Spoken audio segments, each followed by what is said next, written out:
Hey, everybody. Welcome to another podcast, Creative Finance Playbook, where today we're going to be discussing how I got my wife, Jen, on board with being a real estate investor.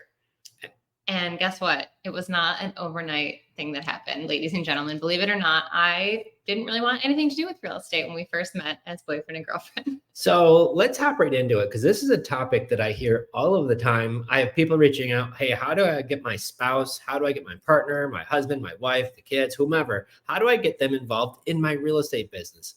And I got to say, you got to do it very slowly. When we first got started, I know what you're thinking. Why wouldn't Jen want to walk through some of these like rundown, crappy houses? Smelly, dirty, gross, everything you could imagine. On our day off. Those were our dates, right? We would go out to have a little lunch and then be trying to traipse through like disgusting rundown properties. So why wouldn't you want to do that? Well, first of all, we both worked a lot. Jen was a teacher. I worked at a car dealership. Our hours were crazy because I worked even on weekends and she worked during the week. So the one day we had off during the week was Sunday. That was the day we were supposed to spend together to go do fun, amazing things. Trouncing through houses that smelled like they did and looked the way they did wasn't on the top of the priority list. But I would say the one thing that was really helpful is even though you didn't love it, and you would tell me just that phrase, you had an open mind. And I think that was part of the key is you had an open mind, and we had many discussions, a couple of them even maybe a little bit on the heated side, but it was more like, we want to go out on the lake. We want to go to friends. We want to go to grandma's house. We want to do all these things. Why are we in this nasty house? Yeah. But you let me kind of come into it on my own. And I think that's honestly what the secret sauce was, just to spill the beans right away for you guys. And we'll kind of share what that looked like. But in the very beginning, I would bring books. It was before things were so electronic, like iPhones were just starting to come out back in 2008. And I would bring my books along and I would sit in the car. How many times? Like I was crushing books that summer, I remember, because you would go into these properties. So I was supporting you. I didn't quite understand or see the big picture or know where your head was at.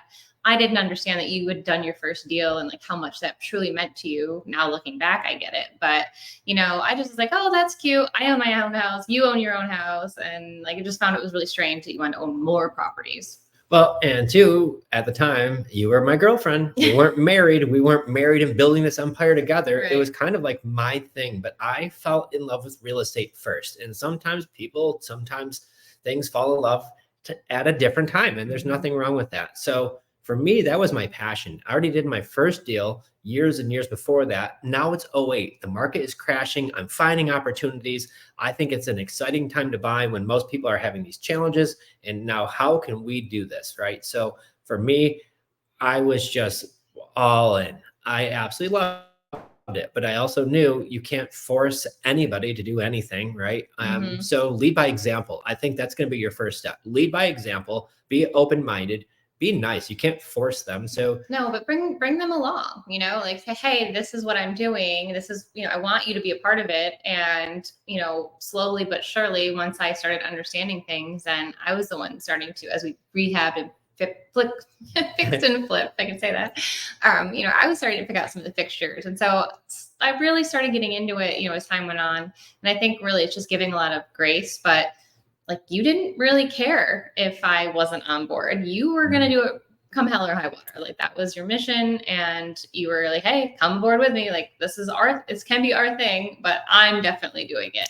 So big key, share the vision. Yeah. Share the vision, share the destination of where you want to go together, and then build the road, how to get there, right? So for me, I was sharing the vision. Like I grew up and really poor, and I knew that I wanted to be wealthy one day. I knew I wanted to have real estate in my portfolio. I've seen so many successful people do it. I knew that was a burning desire for me. So rather Jen was on board, rather my friends were on board, rather my family on board, it didn't matter. This was the path I'm going down. And I want to take everybody with me who is willing to join. And I think from sharing the vision, you slowly started to warm up to the idea. And it started with one day at a time, one property at a time, right? And then it's cute when you have that first deal and it's amazing feeling and it's awesome. And then you get that second one, you're like, oh my gosh, I've got 2 rentals now. Look at me go. And then you start adding more and it starts becoming more serious. It starts to turn more in from a hobby into a business. And I think too, like I fell in love with you, obviously, for who you are, and that you always were very ambitious. And you've had this entrepreneurial streak, and you've had a couple of different things where you were trying them out, and I always was supporting it. And like, it just so happens it was real estate is the one that truly stuck, and that you and I were able to like double down and go all in on. But I think that again, when you choose your life partner, like you want to be supportive and you really want to encourage them. And so making sure that you're with the right person, I think, is honestly really important too. Yeah. And guess what? If your spouse isn't on board right now and you're watching this, you're like, well, it must be nice. Well, you know what? There were a lot of discussions. Yeah, there was a lot of discussions, but you just got to continue your path. Yeah. I know many people who their spouse isn't caught on to it yet. And there's nothing wrong with that. However, the one thing that I've learned was in Napoleon Hill's book, Think and Grow Rich. It's about forming your mastermind and having a mastermind. And Jenn is part of it. We're a mastermind together. And when we put our brains together, I feel like we could accomplish just about anything, right? Yeah. And I would say too, like getting me involved when necessary. Once we had the handful of properties, and you may have heard that story before, the moment where I realized I was truly needed in this business was when all of our tax bills were all mailed to one of our rental properties. And so none of the taxes got paid on time. And we didn't know until you were, I think, trying to buy another property. Yeah. So nobody said it. And even the people of the county have no idea. They used to mail all of the tax bills. The school taxes would all go to our P.O. box. Yep. Like clockwork. We're going to the P.O. box, no tax bills. And then like a few weeks later, maybe even a few months later, probably like 2 months later, I'm realizing we didn't pay the school taxes. I think they were due like September, October, and then this was around Thanksgiving. So it was November when I walked into the dealership and you were like, you didn't pay the taxes. And I was like, what? Like, I'm usually on top of things. And so they all got mailed to one of our properties. Nobody in the county knows how or why that changed or what happened. And meanwhile, now after I find that out, I call our tenants. I'm like, hey, have you been getting these notices for about paying taxes? Like, oh yeah, we've been getting a whole bunch of them. We just keep throwing them in the garbage. Yeah. I was like, realizing that it's a business now. And so that was really important for us in 2015. That was the pivotal moment of, okay, like this needs to get really organized, because I started really seeing the vision at that point. Like now we're, married with 2 kids, handful of properties. And so what we did notice was at that time, we were starting to enter in this is the vehicle we want, but also like the cash flow wasn't coming in, the calls from the tenants, like, do we really want to be landlords? And so between those years of 2015, 2016, we started to like question, I did a little bit, like, what are we doing? Because I remember the little time that you did have, now we're getting bombarded with extra things that I thought was supposed to be buying back our time. Yeah. And when you buy a house and then you completely remodel it, and it's got just about new everything, stuff still breaks. I know you're thinking, oh, well, no, they still break. Yep. And it's just what happens, guys, especially when you do have some properties. So there was a few things that we learned in the beginning of how to grow this portfolio. This is why we love rent to own. And that's a whole other podcast. But my gosh, that really changed things, because now we're profitable. Now we're not getting the calls. Now we're making more money than that's what I was going to say. It was like, so enter in 2016, where you fell down the creative rabbit hole of how do we just buy beautiful turnkey houses and then rent to own them. And so in 2017 was when we had that really big discussion of, hey, like I want to go spend a lot of money for a coach. And when you go spend upwards of, what was it? A lot of money. Let me tell you, it was a lot of money. And when you spend that much, now it's serious. Yeah. As a couple, you don't just go spend that. Like, it's not like, oh, I just went and bought a couple pairs of jeans, right? Like it was an investment in our financial future and ourselves. And so that was a discussion we had to have. And he, made sure to take me to a nice restaurant, which probably helped. And so we were on date night and he brought it up and I was like, what? That's crazy. Wait, right? You missed one key feature. Like we did, maybe have a glass of wine first. Take the edge off. A little relaxed, right? We'd already had dinner, so maybe it was even 2 glasses at that point. But But yeah, but like coming to me and having these open talks and discussions. And then I realized like, wow, like again, it's something we could do together. So now, yes, we have properties, but they're not exactly bringing back the value that we were hoping yet, right? We understand that it is a long-term game, buy and hold, but also there's this possibility of learning how to do this kind of real estate and scale quicker. Because at this point, 2 little kids, you working crazy hours, we had no time. And the little time we did have, we were at the properties or we're fixing this thing, and so like that was really, I think, the next game changer. So finding somebody who's actually willing to also make the sacrifice with you. Yeah. You look at everybody who's achieved high things, and there's sometimes they've had a lot of sacrifices along the way that help get them there, right? So sometimes I didn't go to the family events. I didn't go to the friends events. I didn't stay after work late and go out and have beers with my coworkers so I could get up early and feel fresh and get some stuff done before anybody else woke up. So did I have to make some sacrifices? Absolutely. But better for my health in the long run on some of those things. But that was the point, was you got to sacrifice. And then on your days off, I had to switch my mindset of, okay, well, like, let's put in this time, spend the time with the mentor, spend the time talking to sellers, learn these new acquisition strategies and how to do rent to own properly, so that one day you would walk away from the dealership. And it was hard then, you guys, like it really was to like see where we are today. Like it seemed awesome, but also like so far away. And if I could go back and just tell myself, like, you have no idea like how quick it can happen. Yeah. And for you to say, like, you got this, right? You got it. Just one small step at a time, one small win at a time. And I feel like that now too. For me, I love real estate. I am passionate. I've been passionate about it. It's changed my life.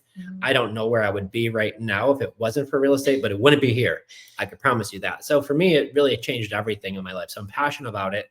And as exciting as I was, as exciting as it was back then, it's really exciting now. And I think looking fast forward another 3, 4, 5 more years, looking back at this point, it's going to be, super amazing too. So, but one thing too, you never made me feel dumb, because there were plenty of times where I always like, I was an English teacher. I used to say numbers aren't my thing.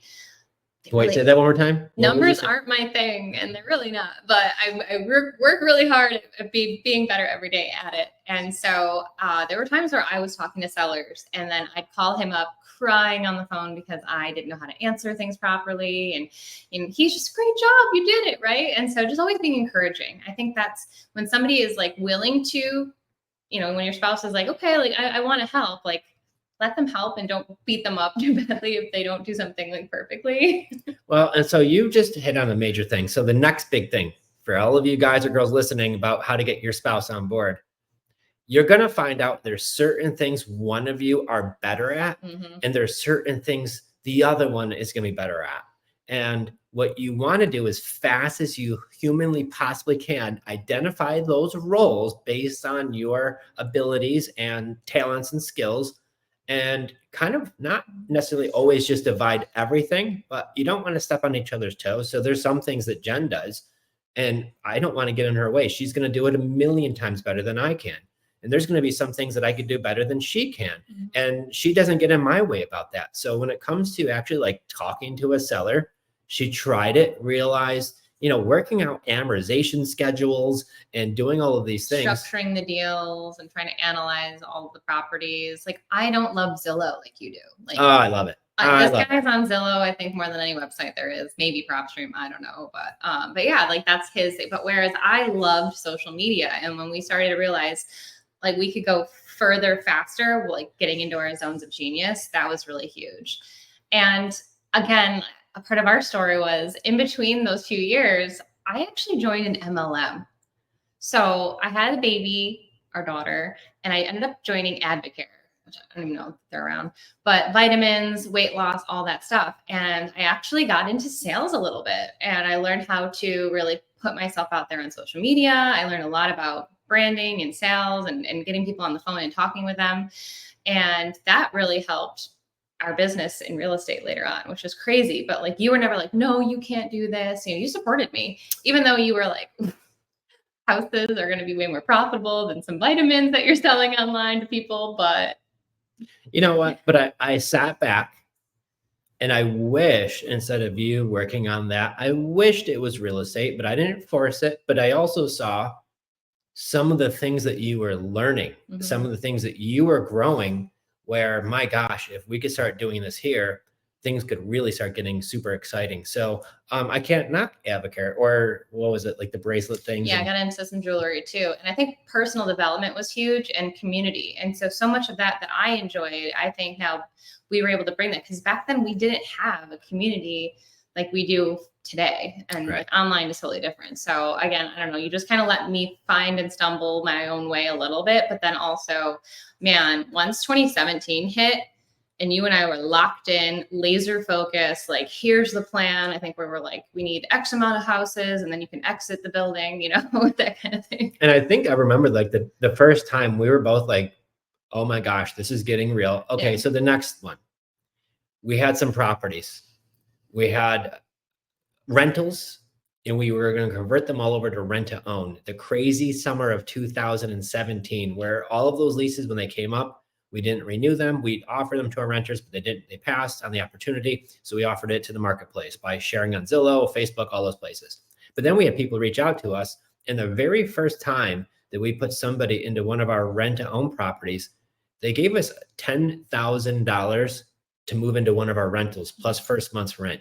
We got the maintenance calls off our back too. But I remember getting that check and just thinking to myself, like, oh my gosh, like, this is real. This is a big check. This has got a comma with a bunch of zeros, right? Like, great check to get. And I think that was the big thing too, that I think helped cement what we were doing. So one of the next big things, make big checks, helps get spouse on board. Okay. Very, very simple. It doesn't take a rocket scientist to see that. So get big checks helps get all of it together, because you know, you're winning together, and that's the key. And that's the whole part of it. If you're a spouse, you're a couple, you're a partner, whatever that looks like. And if one wins, you're all going to win. So it's about the team winning, which is the big thing too. So you get a big check, the whole team wins. That's a big thing to celebrate. So I think that was another aha moment. I would say definitely, you know, getting the check from a rent-owned buyer, but then also even getting your first seller finance contract, because I felt like we were working so hard at learning all of the wording, the verbiage, what to say. What are terms? Yeah, what are terms?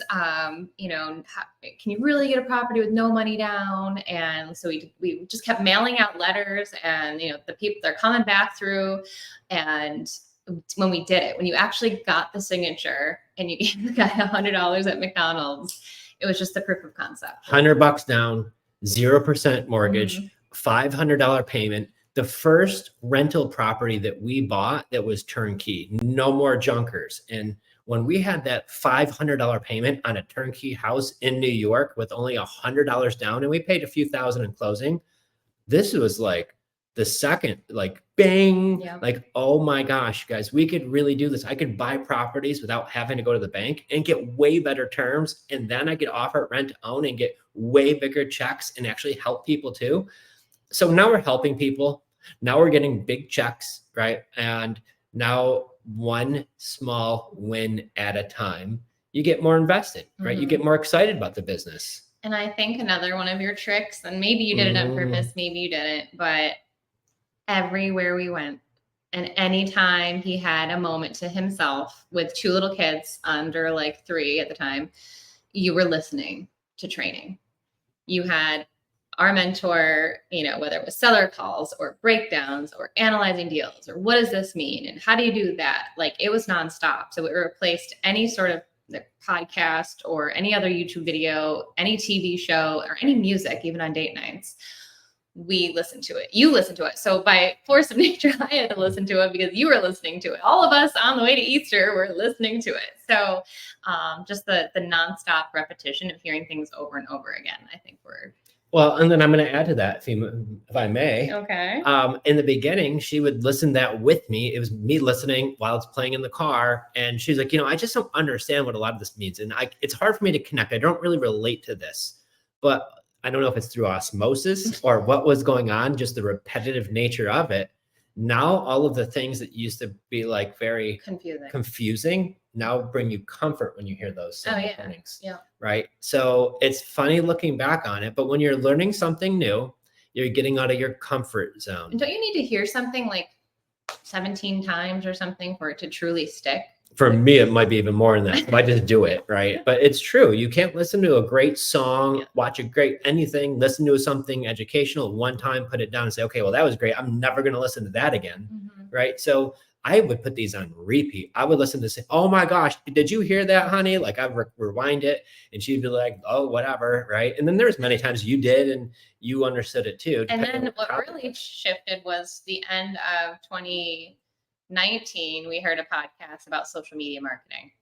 And I was like, sign me up. And then we reached out. The mentor was like, I don't even have the course launched yet, but when we do in 2020, we'll definitely connect. And honestly, that was game over. I feel like that was hook, line, and sinker. I was already all in, but like now if we can reach the sellers through Facebook, like the world opened up. Well, so it resonated from the Yeah. things that you already liked. Yeah. So once again, guys, we're laying out the blueprint.